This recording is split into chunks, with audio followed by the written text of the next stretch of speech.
All right, here's the layout for the hood. This is the hood she bought. 34, and well, designed like this, 6 1/8. So this blue line represents 6 1/8 tall in the width. So the bottom of that would be 3/4 up from the bottom of the hood, and the bottom of the hood is right here, 72 1/4. So the bottom of the actual hood will be 73 plus 6 1/8. So you're ducting someplace in here.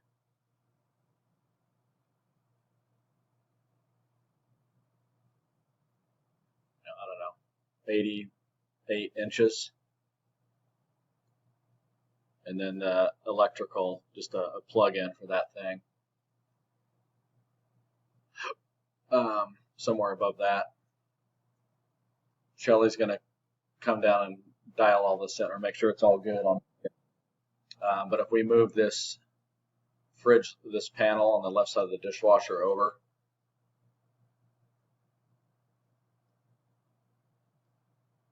that wall is 94 3/4.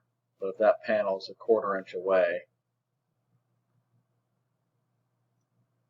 have the 12-inch overhang from here back. This sink cabinet needs to get quite a bit wider, so that's why I added this section here. It's a little panel for some cutting board storage, possibly. I'll see what she has to think about that. But anyway, that would be the layout for the end of this wall right here. All right, let me know if you have any questions on this layout here. Thanks.